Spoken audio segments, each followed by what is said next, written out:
Hey guys, what's going on? Welcome to another video. I hope you guys are doing well. Today, this time we're back with a Weaker Warrior and doing a plus 12 Ruby Life Balls. So on the back of doing the Court of Stars, I wanted to do some more keys. And I'm just picking the ones where I need score improvements. So this week the focus is as I said in the Court of Stars video, just getting as many keys as possible done above like I don't know, an 8 or something on Tyrannical. Just get a good baseline score. Then we can go and finish up everything else next week on Fortified, hopefully. I'm going to be taking this pretty quick. Actually, just use Shield Block there. Shield Wall, sorry, for no real reason at all.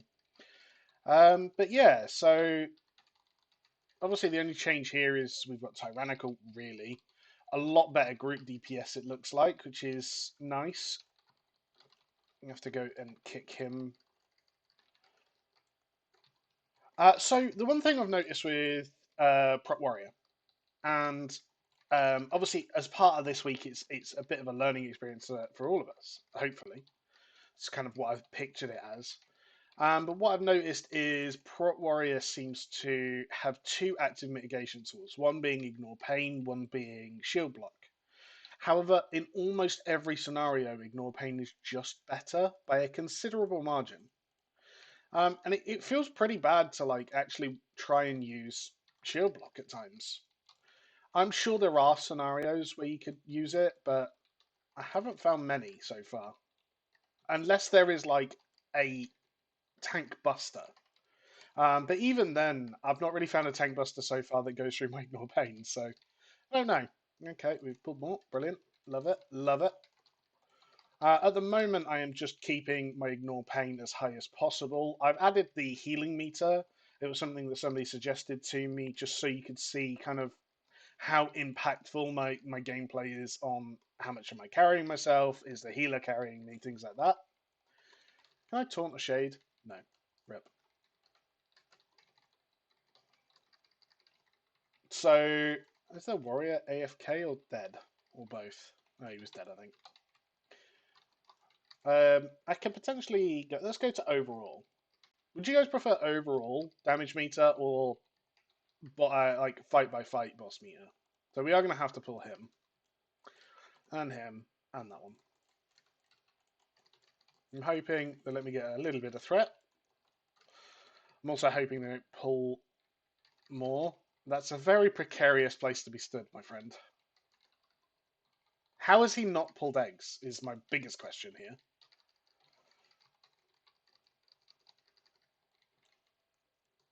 So I'm going to have to leap on him for Thundering because for some reason he wants to stand in China.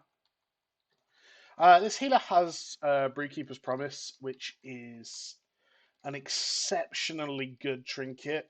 You basically pair with someone else, and while you're within, I think you always get a benefit, and while you're within 15 yards, you get a bigger benefit. But like, I imagine if I have a look at his overall healing, something like 7% of his healing so far on both of us. It's pretty mad.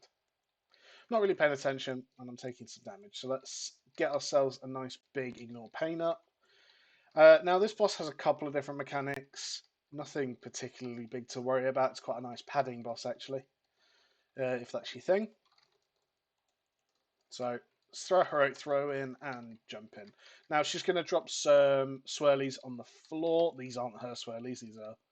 There we go. There's the swirlies I am talking about, and I'm going to take her over here. Now, one person's already dead. That's really not good, guys. He brought his chill storm really close to us. Basically, this is the whole fight, except sometimes she spawns ads. Now, the ads put a debuff on you that slow you and can be dispelled, and at like 9 stacks will really mess you up. So I'm going to stand here, let them come to me, and we are going to pop Thunderclap into Thunderous Roar. On the next one, I'll pop another cooldown. Now, you want to tank it on top of the boss, but they were going a little bit everywhere. The reason for that is she's got a shield that you need to break to be interrupted. Do we not have a combat res either? That's really sad. I'm actually tempted to get the engineering risks on this character. And the reason for that is so that I have a combat res as a warrior. It's a really good idea. I think they're very underrated. I'm actually getting absolutely battered here because I'm just not paying attention. And for some reason, we're dropping the chill storms like on our face. So hail bombs. I'm going to stand over here and hope that someone's going to come and clear with me if needed.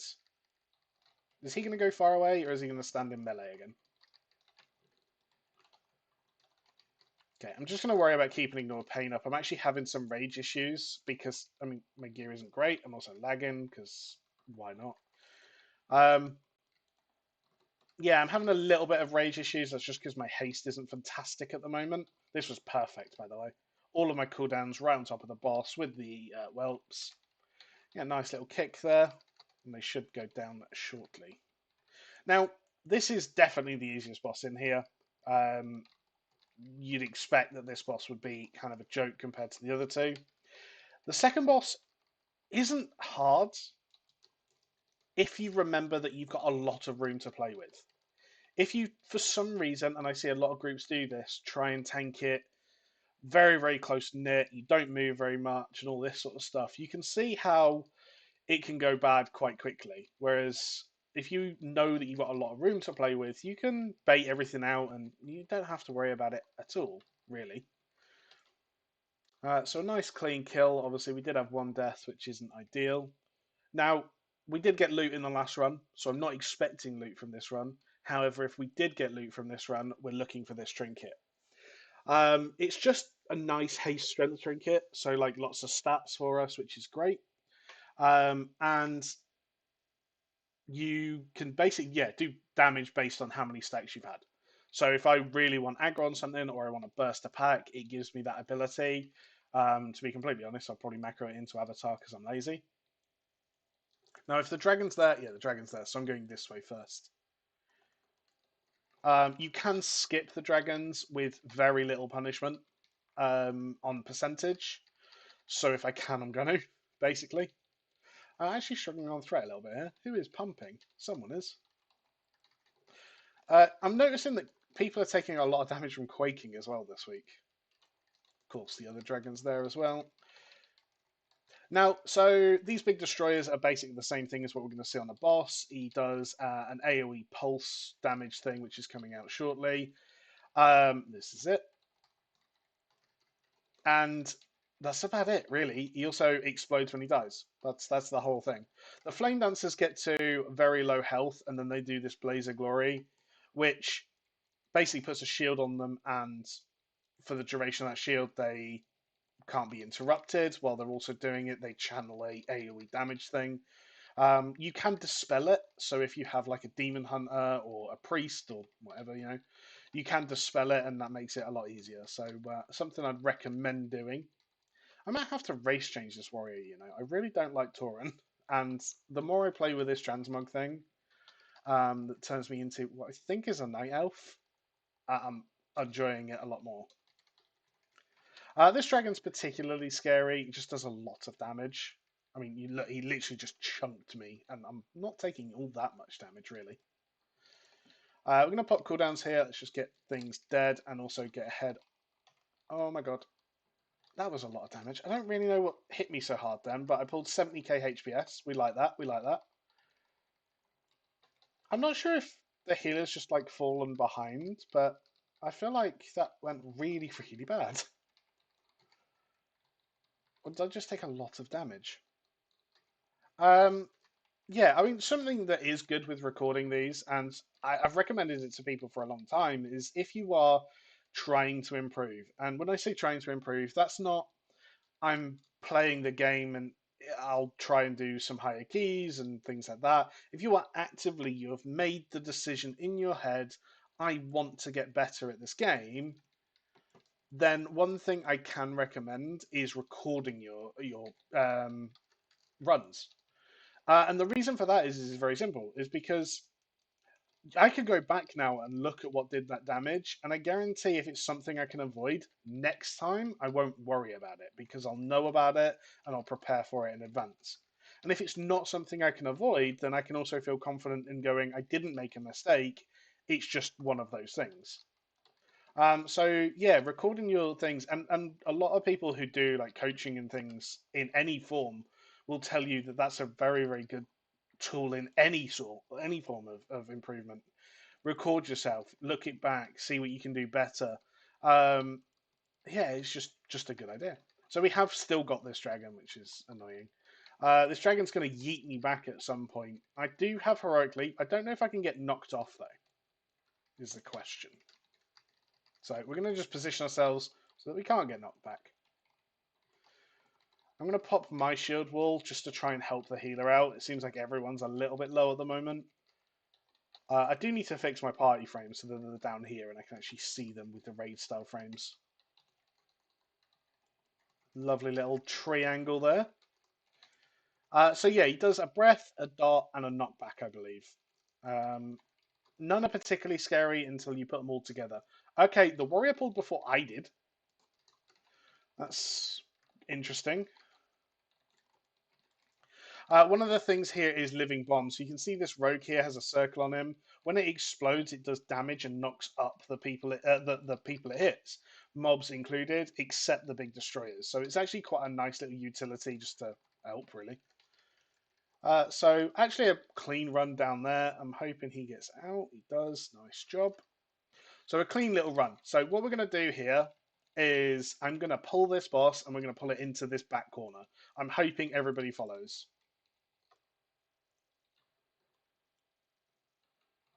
So I'm going to pull it right over here. And the reason for this is I would really like everyone to come and stand over here so that we have a lot of space. I'm actually going the other way. So what I'm going to do now is do this. So we've baited the boulder into the tree, which is perfect. Going to avoid this, get the kick on the firestorm. He's going to explode, and I'm going this way. Okay, that's fine. I'll go this way with them. So what I wanted to do, we've used this space. We can move around. But that's fine. We'll do it here. So boulder's in a bad spot. We're baiting it towards the way we want to go, which is not ideal. Kind of depends where he spawns this ad. So after this ad, I want to go the other way. Towards the way the boss just come. Like I said, you've got so much space. You really don't have to worry about space here. I died because it hit the wall and exploded. Look where I am, man. That's sad. Not handled well at all, in fairness. Like, look at all the space that we've used, and there's just no need for it. But we go again. We're still miles ahead of where the timer is, so like I'm not worried. I thought the other dragons would still be here. I'm not worried in the slightest that we're not going to time the key. Just a little bit frustrating that we could handle that so much better.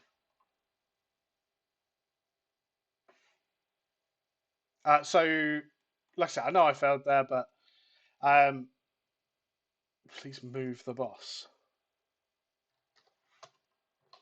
I'm just going to tell him to shush because I don't like. He's the one that baited it into a horrible position. Um, yeah, be quiet.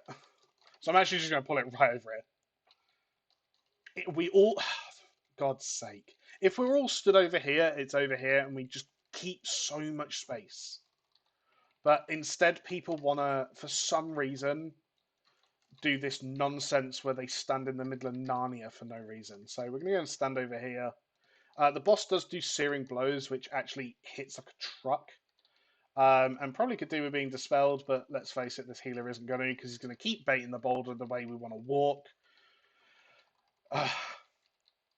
These are the type of people that do frustrate me a little bit. Like, if you're going to make comments on other people, you better be perfect, right? Like, if you're going to make comments on other people and say, oh, please do this or please do that, or you failed or whatever, be perfect. You got to be whiter than white. And if you don't know that saying, it's quite a common saying in the UK. But yeah, I mean, so I'm going to stand here. Now, I'm going to stand here because I want to bait it this way into the tree where it's not going to kill anyone. It's not a bad boulder, actually. Now, as you can see, we're going to get the next ad spawning very soon. Again, he's baited it right where we want to be going. But again, like I said before, so Boulder was nicely baited there. He actually targeted me, which I can deal with. Um, like I said before, you have so much space here, and if you remember that you have the space, it's fine. Obviously, you don't want to just use all your space willy nilly because, I mean, like right now, he's baiting the boulder in a horrible direction, which means I was trapped in that little corner. And the next one's going to spawn on him because, of course, it is if we got it. A little bit messy, but we killed it. Um, I think, like I said, the biggest one on that is why? Why would you run over me?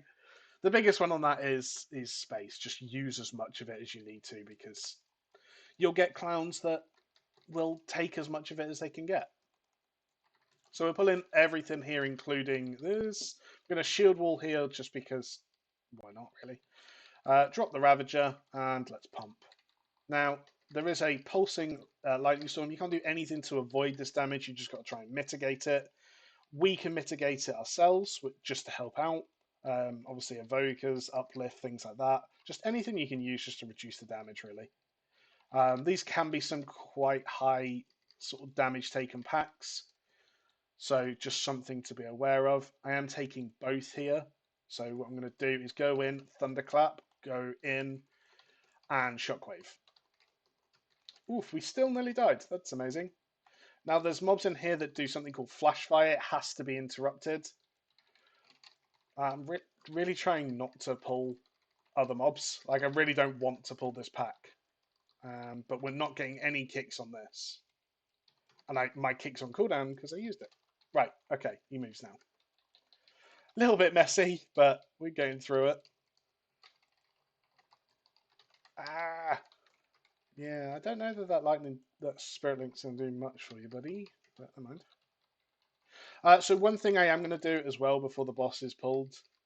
Am I? I'm going to pull all these. Yeah, let's go and do it now. And the reason for this is that the amount of times I've seen these get pulled in a boss attempt and everyone's just immediately panicked and stood in fire way too many times. So rather than have that issue, I'm just going to pull them. It takes an extra 10 seconds out of our time, but makes everything so much cleaner. If we were short on time or we thought we could three chest, then maybe, but I mean, we've got 6 minutes for a two chest. If we one shot, even two shot the boss, we've still got time to two chest it. So I'm not particularly worried about time so much. I'm going to just go and stun that shade, help the healer out. In this scenario, again, if you all just kind of stack up, it's much easier for the tank to pick up the little lads, but no one's going to do that because that makes it easy. So we could go and pull them shades, but I'm not really going to. They're super far away. If you manage to pull them, that's almost impressive. And here we go. So it's a two-part boss fight. You've got this first phase where she's on the ground and the dragon's going to come down and just be annoying. You want to focus the dragon as much as possible. The dragon is the nightmare on this fight. So I'm going to keep dragging the boss that's on the floor around so that I can keep doing as much as possible on the dragon. So dragon's going to land again. We're going to run to the side of it, so nice and safe over here. And this is why you want to clear the elementals and things like that. Just give yourself as much space once again as possible. Seems to be the theme of this dungeon. So boss is coming down to 40% health, which means we're actually going into the second phase where the dragon lands. And this is where the fight gets a little bit messy. It just does a lot of damage, and you've then got thundering, which people don't want to clear because they're clowns. Now, as you can see, obviously all the fire's going. If you stand in this, you're going to put more fire down. There you go. You just see the chamois stood in some, so you put more fire down. It can get quite messy quite quickly if people do fail mechanics. And that's why you want to kill the dragon so that you really don't take that risk. Rogue's dead. I've got no fire that's likely to come anywhere near me. The warrior's just stood in some. I don't really know how. And boom. So dragon's dead, and this part is pretty much a joke. We're going to drag the boss right over here because there's just fire everywhere. But I'd be very surprised if we don't get a kill. Stood in all the fire. Lovely. Right, let's not get ourselves killed to fire. And trinket. No trinket. Boots. Boots. They're actually big. But yeah, so 134 rating, and yeah, another key done. So guys, thanks for watching, and catch you later. Goodbye.